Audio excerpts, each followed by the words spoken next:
आदाब नाजरीन, आज बात करते हैं ऐसे दो खवानीन को लेकर जिसका ज्यादा तकाबुल किया गया। अगर हम दोनों में कंपैरिजन अगर करें, तकाबुल करें अगर दोनों चीजों का, तो बात समझ में आएगी कि किस तरीके से अक़लियतों को इन दो लफ्जों से परेशान किया जा रहा है। पहला है SIR, जिसको लेकर आज सीधे हिंदुस्तान में चाहे उत्तर प्रदेश, बिहार, बंगाल, झारखंड, गुजरात और फिर अब बारी है तेलंगाना की, लाखों नाम हदफ किए जा रहे हैं और अक़लियती तबका, खासकर मुस्लिम तबका, SIR के खौफ से जी रहा है।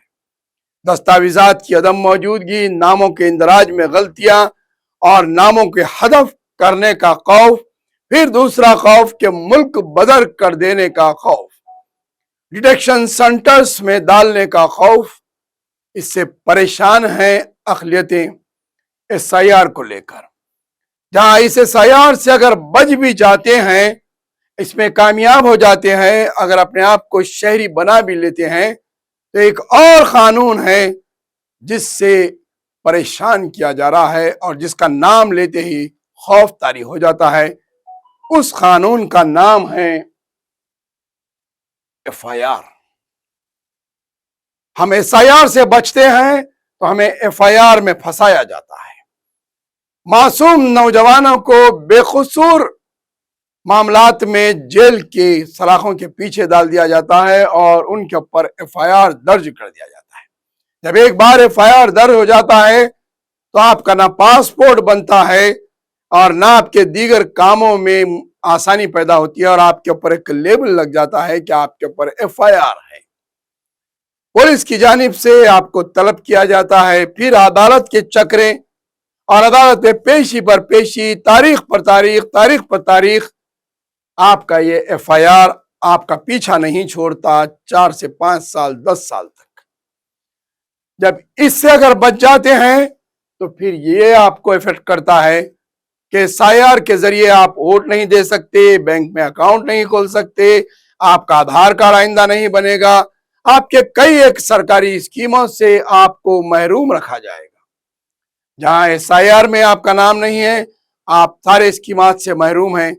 जहां आप FIR आपके ऊपर अगर लागू है तो आपको फिर पासपोर्ट नहीं बनता, आपके कई एक मसाइल आपके सामने, आपको लोन नहीं मिलता। जब भी आपके नाम और आधार कार्ड मारते हैं तो आपके ऊपर FIR सामने आ जाता है। बहरहाल इस वक्त हिंदुस्तान में मुस्लिम नौजवान हो या मुस्लिम तबका हो, अक़लियती तबका है, दो बड़े कवानीन से परेशान है। एक है FIR और एक है SIR।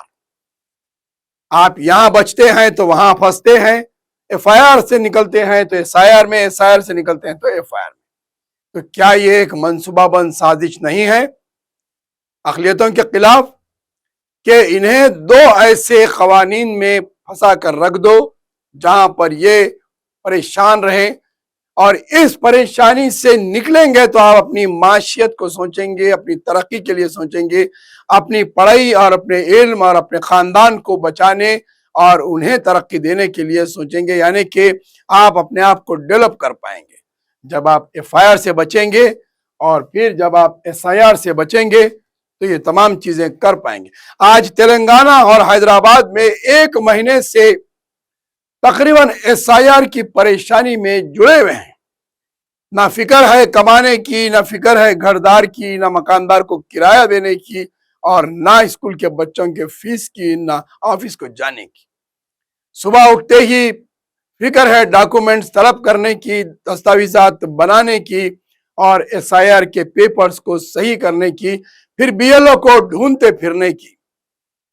एक तरफ ये है तो दूसरी तरफ है FIR के लिए वकीलों के चकरा मारो, वकीलों के पास जाकर बैठो, अदालत में जाओ, घंटों बैठो, तारीख का इंतजार करो, फिर अगली तारीख के लिए इंतजार देखो और दुआएं करते फिरो, फिर या मामलेदारी करते फिरो या फिर सेटलमेंट करो कि कैसे FIR से बाहर निकल सके।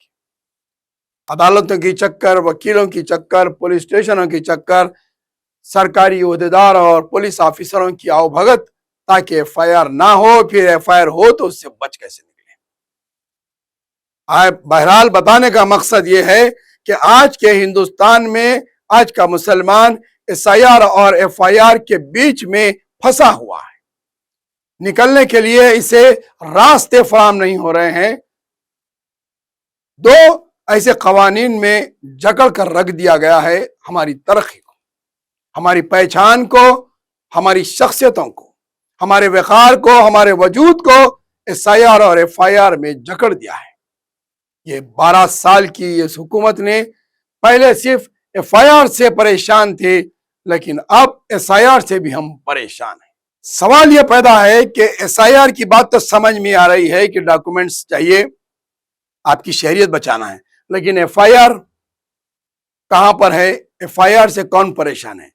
ایسا کوئی بھی معاملہ رہو، جب آپ پولیس اسٹیشن پہنچتے ہیں تو سیدھا ایف آئی آر کر دیتے ہیں، اور عام لوگوں کو بھی اب یہ بات اتنی آسان ہو گئی ہے، پولیس اسٹیشن میں جاتے ہیں، کمپلین دیتے ہیں، سیٹلمنٹ کر کے معاملے کو کمپرومائز کر کے ختم کرنے کی بات نہیں کرتے، سیدھا پولیس کو بولتے ہیں کہ آپ ایف آئی آر کریے، بعد میں دیکھیں گے جو ہوتا۔